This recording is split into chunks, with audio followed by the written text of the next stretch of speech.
ಇವತ್ತಿನ ವಿಡಿಯೋದಲ್ಲಿ ಹೈದರಾಬಾದಿ ಪನ್ನೀರ್ ಗ್ರೇವಿ ಹೇಗೆ ಮಾಡೋದು ಅನ್ನೋದನ್ನ ತೋರಿಸ್ತಾ ಇದ್ದೀನಿ. ತುಂಬ ಈಸಿಯಾಗಿ ರುಚಿಯಾಗಿ ನಾವು ಮಾಡ್ಕೋಬೋದು. ಇಲ್ಲಿ ನೆಕ್ಸ್ಟ್ ನಾನಿಲ್ಲಿ ಪ್ಯಾನ್ಗೆ ಆಯಿಲ್ ಹಾಕ್ಕೊಳ್ತಾ ಇದ್ದೀನಿ. ನೋಡಿ, ಆಯಿಲ್ ಸ್ವಲ್ಪ ಬಿಸಿ ಆದಮೇಲೆ ಇಲ್ಲಿ ಒಂದು ಈರುಳ್ಳಿ ಹಾಕ್ಕೊಂಡಿದ್ದೀನಿ. ಹಾಗೆ ಒಂದೆರಡು ಹಸಿಮೆಣಸಿನ್ಕಾಯಿ ಮತ್ತು ಒಂದು ಬೆಳ್ಳುಳ್ಳಿನ ಬಿಡಿಸ್ಕೊಂಡು ಅದರ ಹೆಸರು ಹಾಕ್ಕೊಳ್ತಾ ಇದ್ದೀನಿ. ಈಗ ಇದಕ್ಕೆ ಸ್ವಲ್ಪ ಶುಂಠಿ ಹಾಕ್ಕೊಳ್ಳೋಣ. ಈಗ ಇಷ್ಟನ್ನು ಚೆನ್ನಾಗಿ ಫ್ರೈ ಮಾಡ್ಕೊಳ್ಳೋಣ. ಈಗ ಇದೆಲ್ಲ ಚೆನ್ನಾಗಿ ಫ್ರೈ ಆದಮೇಲೆ ನಾನು ಇದಕ್ಕೆ ಸ್ವಲ್ಪ ಪುದೀನ ಹಾಗೆ ಸ್ವಲ್ಪ ಕೊತ್ತಂಬರಿ ಸೊಪ್ಪು ಹಾಕ್ಕೊಳ್ತಾ ಇದ್ದೀನಿ. ಈ ಸೊಪ್ಪನ್ನು ಚೆನ್ನಾಗಿ ಫ್ರೈ ಮಾಡ್ಕೊಳ್ಳೋಣ. ಈಗ ಇದೆಲ್ಲ ಸ್ವಲ್ಪ ಫ್ರೈ ಆದಮೇಲೆ ನೋಡಿ, ನಾನಿಲ್ಲಿ ಒಂದು ಅರ್ಧ ಕ್ಯಾರೆಟ್ನ ಕಟ್ ಮಾಡಿ ಹಾಕ್ಕೊಳ್ತಾ ಇದ್ದೀನಿ. ಕ್ಯಾರೆಟ್ ಹಾಕೋದ್ರಿಂದ ನಮಗೆ ಗ್ರೇವಿ ತುಂಬ ಟೇಸ್ಟಿಯಾಗಿ ಬರುತ್ತೆ. ಹಾಗೆ ಒಂದು ಅರ್ಧ ಟೊಮೊಟೊನ ದಪ್ಪಾಗಿ ಹೆಚ್ಕೊಂಡು ಹಾಕ್ಕೊಂಡು ಫ್ರೈ ಮಾಡ್ಕೊಳ್ತಾ ಇದ್ದೀನಿ. ಈಗ ಇದೆಲ್ಲ ಈರುಳ್ಳಿ, ಟೊಮೊಟೊ, ಕ್ಯಾರೆಟ್, ಹಸಿಮೆಣಸಿನ್ಕಾಯಿ, ಸೊಪ್ಪು, ಶುಂಠಿ, ಬೆಳ್ಳುಳ್ಳಿ ಎಲ್ಲ ಚೆನ್ನಾಗಿ ಫ್ರೈ ಮಾಡಿಕೊಂಡು ತಣ್ಣಗಾದ ಮೇಲೆ ಪೇಸ್ಟ್ ಮಾಡ್ಕೊಳ್ಳೋಣ. ನೆಕ್ಸ್ಟು ಪ್ಯಾನ್ಗೆ ಎಣ್ಣೆ ಹಾಕ್ಕೊಳ್ತಾ ಇದ್ದೀನಿ. ಈಗ ಇದಕ್ಕೆ ಗರಂ ಮಸಾಲ ಯೂಸ್ ಮಾಡ್ತೀವಲ್ಲ, ಚಕ್ಕೆ, ಲವಂಗ, ಮರಾಠಿ ಮೊಗ್ಗು, ಸ್ವಲ್ಪ ಸೋಂಪು, ಏಲಕ್ಕಿ ಇಷ್ಟನ್ನು ಹಾಕ್ಕೊಂಡಿದ್ದೀನಿ. ಈಗ ಇದಕ್ಕೆ ಪೇಸ್ಟ್ ಮಾಡಿಟ್ಕೊಂಡಿದ್ವಂಥ ಮಸಾಲ ಸೇರಿಸ್ಕೊಂಡು ಫ್ರೈ ಮಾಡ್ಕೊಳ್ಳೋಣ. ಈಗ ಇದನ್ನು ಸ್ವಲ್ಪ ಚೆನ್ನಾಗಿ ಫ್ರೈ ಮಾಡ್ಕೊಳ್ಳೋಣ.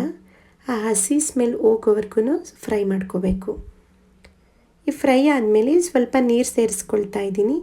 ಆ ಮಸಾಲೆ ಬೇಯೋದಕ್ಕೋಸ್ಕರ ಸ್ವಲ್ಪ ನೀರು ಸೇರಿಸ್ಕೊಂಡಿದ್ದೀನಿ.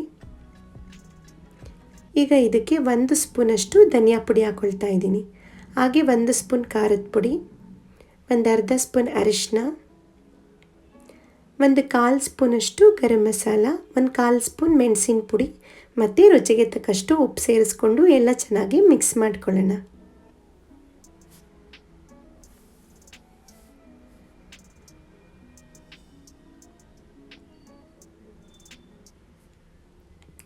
ಈಗೆಲ್ಲ ಚೆನ್ನಾಗಿ ಮಿಕ್ಸ್ ಆಗಿ ಖಾರ ಬೇಯ್ತಾ ಇದೆ. ಈ ಟೈಮಲ್ಲಿ ನಾನು ಇದಕ್ಕೆ ಒಂದು 5 ಸ್ಪೂನಷ್ಟು ಮೊಸರು ಹಾಕ್ಕೊಳ್ತಾ ಇದ್ದೀನಿ. ಹಾಗೆ ಒಂದು ಸ್ವಲ್ಪ ಕಸೂರಿ ಮೇಥಿ ಹಾಕ್ಕೊಳ್ಳೋಣ.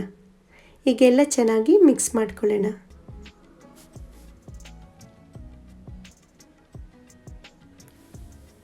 ನೋಡಿ, ಈಗೆಲ್ಲ ಮಸಾಲ ಆ ಪನ್ನೀರ್ ಮಾಡ್ಕೊಳ್ಳೋದಕ್ಕೆ ಗ್ರೇವಿ ಚೆನ್ನಾಗಿ ಬೆಂದಿದೆ. ನಾನಿಲ್ಲಿ ಫ್ರೈ ಮಾಡಿ ಇಟ್ಕೊಂಡಿದ್ದಂಥ ಪನ್ನೀರನ್ನ ಗ್ರೇವಿ ಒಳಗಡೆ ಸೇರಿಸ್ಕೊಳ್ತಾ ಇದ್ದೀನಿ. ನೀವು ಫ್ರೈ ಮಾಡಿದ ಇಲ್ಲ ಅಂದರೆ ನೀವು ಹಾಗೆ ಡೈರೆಕ್ಟಾಗಿ ಸಹ ಹಾಕ್ಕೋಬೋದು. ಫ್ರೈ ಮಾಡಿ ಹಾಕ್ಕೊಂಡ್ರೆ ಒಂದು ಸ್ವಲ್ಪ ಟೇಸ್ಟ್ ಚೆನ್ನಾಗಿರುತ್ತೆ ಅನ್ನೋದಕ್ಕೋಸ್ಕರ ಪನ್ನೀರನ್ನ ಫ್ರೈ ಮಾಡಿ ಹಾಕ್ಕೊಂಡಿದ್ದೀನಿ. ಈಗ ನೋಡಿ, ಆ ಮಸಾಲ ಮೊದಲೇ ಬೆಂದಿತ್ತು. ಪನ್ನೀರ್ ಹಾಕ್ಕೊಂಡು ಸ್ವಲ್ಪ ಮಿಕ್ಸ್ ಮಾಡಿಕೊಂಡ್ರೆ ಸಾಕು, ನಮಗೆ ಪನ್ನೀರ್ ಗ್ರೇವಿ ರೆಡಿ ಆಗುತ್ತೆ.